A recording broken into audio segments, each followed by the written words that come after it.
अस्सलाम वालेकुम स्टूडेंट्स। तो इस वीडियो में हम सॉल्व करने जा रहे हैं एक्सरसाइज 10A क्वेश्चन नंबर 4। अब यहाँ पे क्वेश्चन नंबर 4 में आप देखें कि क्या फाइंड करना है।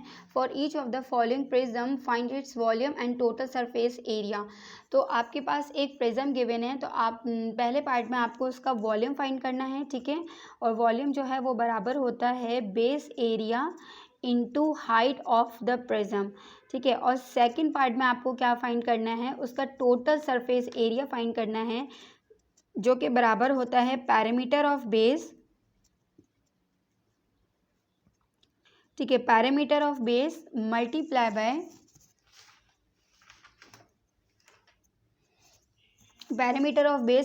बाय हाइट और multiply by twice of base area. तो जो उसकी बेस आएगी उसके एरिया के ट्वाइस से आपको मल्टीप्लाई करवाना है। यहाँ पे मैं फॉर्मूला शीट पे भी दिखा देती हूँ ताकि आप एक फेयर नोट्स बना लें अपने। वॉल्यूम ऑफ प्रिज्म बराबर होता है बेस एरिया इनटू हाइट और total surface area of prism बराबर होता है perimeter of the base multiply by height plus twice of the base area. जो उसका बेस एरिया होगा उसको आप 2 से मल्टीप्लाई करेंगे तो ट्वाइस ऑफ बेस एरिया हो जाता है, ठीक है।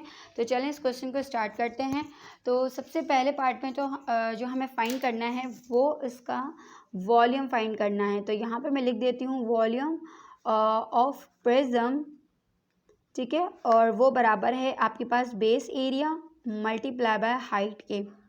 अब आपको सबसे पहले तो आइडेंटिफिकेशन ऑफ बेस करनी है। तो आइडेंटिफिकेशन ऑफ बेस के लिए अगर मैं इस ट्राइंगल को देखूं तो यहाँ पे ये ट्राइंगल है, इसकी जो आइडेंटिकल और पैरेलल फ्लैट सरफेस है वो यही ट्राइंगल बन रहा है, ठीक है। इसी तरह से अगर हम देखें तो ये इस तरह से ट्राइंगल फॉर्म्ड होगा जो कि इसका आइडेंटिकल होगा, ठीक है, और इसके पैरेलल होगा, पैरेलल और आइडेंटिकल है। तो आपके पास जो ट्राइंगल है ये ट्राइंगल इसका बेस एरिया बनेगा, बेस बनेगी और उसका आपको एरिया फाइंड करना होगा।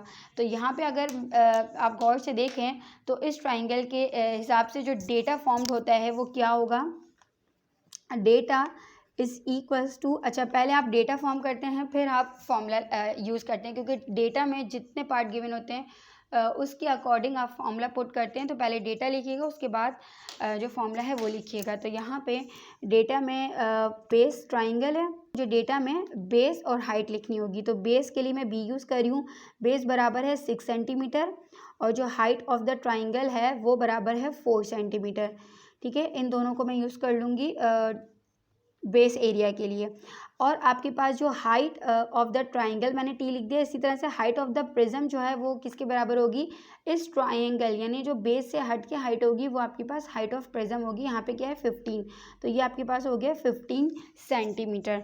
अब आपने क्या करना है, सिंपली इसको वैल्यू पुट करनी है फॉर्मूले में और इसका बेस एरिया फाइंड करना है। तो बेस एरिया बराबर होगा हाफ बेस इंटू हाइट। क्यों, क्योंकि ये ट्राइंगल है बेस में और ट्राइंगल का एरिया बराबर होता है बेस इंटू हाइट के।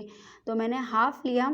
अब यहाँ पे बेस है 6 और इसके बाद जो हाइट ऑफ द ट्राइंगल है वो 4 है। तो 6 4 टाइम्स 24 और 24 को आप 2 से डिवाइड करेंगे तो आंसर आ जाएगा 12। तो यहाँ पे जो बेस एरिया है वो आया है 12 सेंटीमीटर।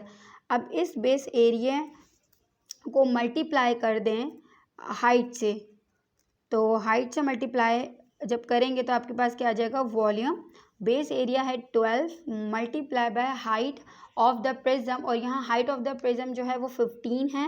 तो 12 को मल्टीप्लाई करें 15 से, आंसर आया 180 और यूनिट होगा सेंटीमीटर क्यूब। तो यहाँ पे जो वॉल्यूम ऑफ प्रिज्म है वो आपके पास आ गया है 180 सेंटीमीटर क्यूब। सेकेंड पार्ट आपको फाइंड करना है total surface area of prism. अच्छा, टोटल सरफेस एरिया के लिए जो फॉर्मूला है वो है perimeter of the base plus multiply by height multiply by twice of base area. तो पैरामीटर ऑफ द बेस का क्या मतलब है, तो पैरामीटर किसी भी बेस के कैसे फाइंड करते हैं, the sum of all the sides of any figure is called perimeter. Perimeter क्या होता है कि किसी भी फिगर की जो सारी साइड्स होती हैं उनका सम पैरामीटर कहलाता है। तो यहाँ पे पैरामीटर ऑफ बेस कह रहे हैं, तो बेस में जो ट्राइंगल बना हुआ है इसकी सारी साइड्स का सम आपके पास पैरामीटर कहलाएगा, ठीक है। यानी इसकी 3 साइड्स हैं जिसमें से 2 साइड जो हैं वो कॉन्ग्रुएंट है, ठीक है। ये दोनों साइड कॉन्ग्रेंट ही यानी आइसोसेलेस ट्राइंगल है। यहाँ पे इन्होंने कॉन्ग्रेंसी का साइन दिया हुआ है, तो यहाँ पे 5 सेंटीमीटर अगर है तो ये भी 5 सेंटीमीटर होगी। ठीक है। लेंथ तो 5 सेंटीमीटर, 5 सेंटीमीटर, 6 सेंटीमीटर, ये इसका पेरीमीटर होगा। तो यहाँ पे मैं फॉर्मूला लिख देती हूँ कि जो पार्ट सेकंड में हमें फाइंड करना है टोटल सरफेस एरिया, वो बराबर हो जाएगा पेरीमीटर पी ऑफ बेस। मैं यहाँ शॉर्ट फॉर्म में लिख रही हूँ, लेकिन आपने पूरा फॉर्मूला लिखना है। Multiply by height, add multiply by height, ये ऐड है, add twice of base area. ठीक है। तो यहाँ पे पेरीमीटर ऑफ बेस, अब इनको क्योंकि ये अलग अलग पेरीमीटर से, तो आपने इनको ब्रैकेट इंट्रोड्यूस करवा दें तो और आसानी होगी। तो पेरीमीटर ऑफ बेस में 5 + 5 + 6, 5 + 5 + 6 multiply by height of the prism जो कि 15 है, plus twice of base area. तो यहाँ पे जो फर्स्ट पार्ट में बेस एरिया आया था, इसको मैं लूँगी और उसको ट्वाइस यानी इसको 2 से मल्टीप्लाई कर दूँगी, तो इंटू 12 हो जाएगा। तो 5 + 5 + 6 ये बन गया आपके पास 16। मल्टीप्लाई करेंगे आप 15 से, फिर आप ऐड करेंगे 12 × 2 24। तो हमेशा ये हमें पता है अकॉर्डिंग टू डिमार्स रूल, पहले डिवीजन होगा, मल्टीप्लिकेशन होगा, एडिशन एंड देन सब्ट्रैक्शन। तो यहाँ पे से एरर के चांसेस हो सकते हैं, तो इसलिए देख लीजिएगा कि पहले आप मल्टीप्लाई करेंगे, उसके बाद आप ऐड करवाएंगे। तो 16 को जब आप मल्टीप्लाई करेंगे 15 से, तो ये बन जाएगा 240। अब 240 को आप ऐड करें 24 से, तो 240 add with 24 is equals to 264।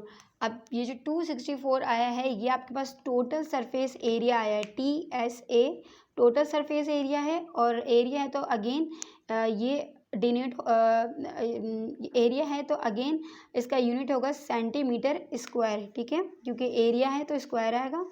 तो यहाँ पे ये पार्ट आपके पास सॉल्व हो गया है।